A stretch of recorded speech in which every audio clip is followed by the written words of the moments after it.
Yo soy Josefa García, soy originaria de Guerrero, nací en un lugar muy pequeño de la sierra llamado El Durazno San Vicente, municipio de Diodoro Castillo. Pues el primer acercamiento que tuve con la pintura fue a los 9 años, cuando aquí en Chilpancingo existía una escuela de Bellas Artes, y que curiosamente quien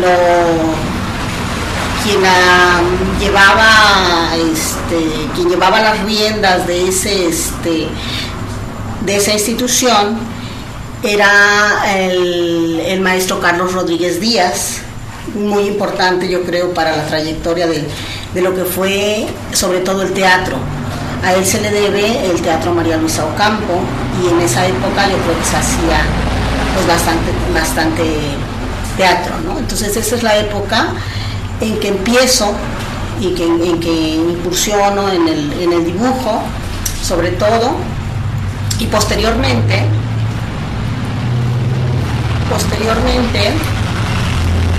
con el paso del tiempo, pues me fui a vivir a Oaxaca, y allá también me tocó toda una época de efervescencia dentro de la pintura. Estuve en el taller Tamayo, y ahí sobre todo me llamó mucho la atención el grabado. He echado a andar varios talleres de gráfica, he estado a cargo del proceso técnico de la gráfica, y yo siento que mi pintura es muy gráfica, es plástica pero también es gráfica, y lo podemos ver aquí, por ejemplo, o sea, esos arañazos, todo toda la impronta que se va quedando en la pintura se queda, y en el grabado es igual, o sea, todo las marcas que se van quedando en el metal o en la madera salen en la copia. Entonces en la técnica del temple me gusta por eso, ¿no? Además de que bueno, es una técnica muy antigua, muy durable, y este cuadro se llama algo así como paisaje desgranado. Mi proyecto es el mitote del maíz tierno, pero mi lenguaje no trato de que sea anecdótico, sino más bien retomo como ciertos elementos, ciertos colores, ciertas formas, y en este caso pues es como un paisaje, como de laderas, y hay movimiento, hay viento, están los azules del agua, y sobre todo la luz, la luminosidad, porque si no hubiera luz no habría vida, entonces ninguna semilla podría germinar. Hay una frase de Rainer Maria Rilke que dice, por ejemplo, que la primavera es un germinar doloroso, que cada vez las semillas con mucho mayor trabajo germinan.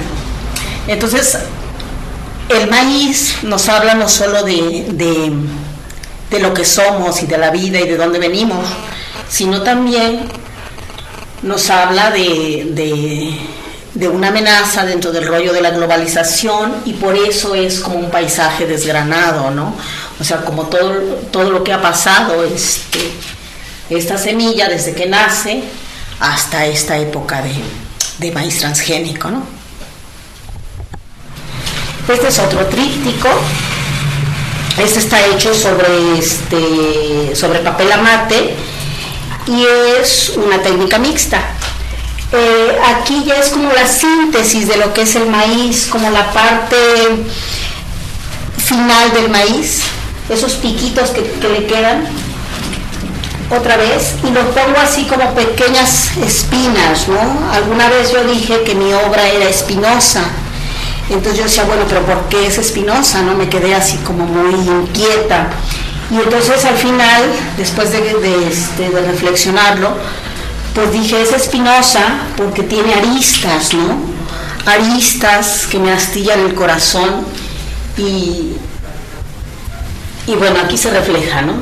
Estos son, digamos, los alambres de púas, que también es un elemento que se ha venido como repitiendo Y esto podría ser como algo que hiere, algo que se incrusta, pero también como la síntesis de ese maíz, ¿no? La cabecita del maíz, que es donde trae la semilla precisamente. De manera inconsciente yo empecé a trabajar, la primera figura que salió fue la del maíz. Y así seguí trabajando, trabajé toda una serie, y la idea del maíz era así como una metáfora de la vida, el nacer, el dar fruto y el morir, ¿no? Pero cuando leo un texto de Carlos Montemayor, que se llama Minas del Retorno, cuando leo este texto, Carlos Montemayor habla de esa relación que tiene con el suelo y con el subsuelo y con el lodo y con el olor de la tierra, con las entrañas de la tierra, y también la relación que tiene con su padre. Otro de los libros que leí en un principio fue la de Germinal, de Emilio Solá, que también habla de las minas y de las profundidades de la tierra. Entonces a mí ese tema me mueve mucho, o sea, eso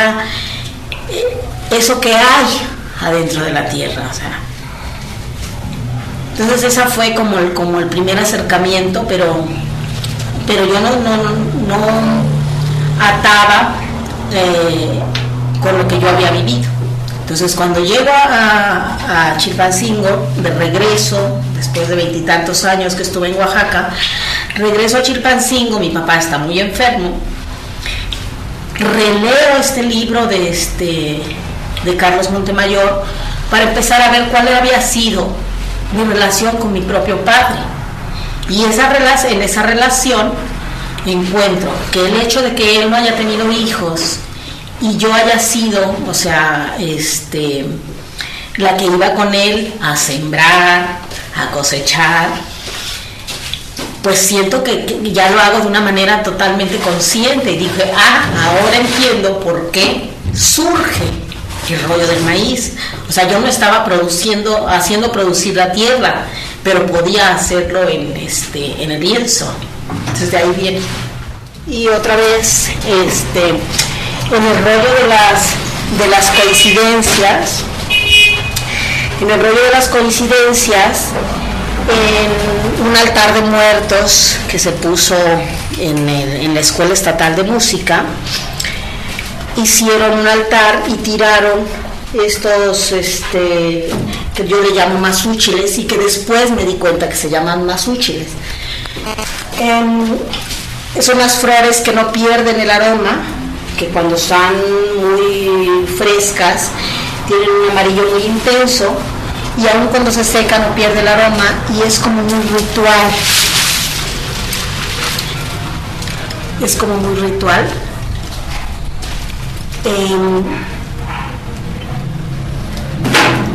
Entonces, un día hojeando una revista de México Profundo, encontré la fiesta de los mazúchiles que se hace aquí en Tlapa. Inmediatamente volteé a ver esto y dije, pero si eso es lo que yo tengo, esto es un mazúchil. El mazúchil es como una vara, y sobre la vara van estos ramos, y se va haciendo como un arbolito, ¿no? Pero en esta punta, aquí, van incrustados los chiles. Nadie sabe de dónde viene esa tradición y por qué los chiles. Y por eso es la fiesta del mazúchil. Entonces, siempre que hago un cuadro, el primer cuadro que hago en el año, siempre tiene que ver como con un requiem, así le llamo yo. Es como una ofrenda a alguien que se ha muerto. Entonces ese es mi primer cuadro de cada año. Ahorita me falta hacerlo y bueno, acaba de morir un amigo mío que se llamaba Juan Alcázar, que fue director del Taller Tamayo, que tuvo que ver con la creación del Museo de pintores oaxaqueños. Y yo creo que mi próximo cuadro que voy a trabajar en estos días pues va a ser ese Requiem para mi amigo Juan Alcázar. Entonces este fue el primer cuadro que yo trabajé para el proyecto del mitote del maíz tierno. Y pues tiene que ver con la ofrenda. En una ofrenda pues siempre va a haber flores, en una ofrenda siempre va a haber una peregrinación. Y en este caso todas las peregrinaciones y las ofrendas que se hacen aquí en Guerrero tienen que ver con las peticiones de lluvias, y tienen que ver con las cosechas, y tienen que ver con ese agradecimiento.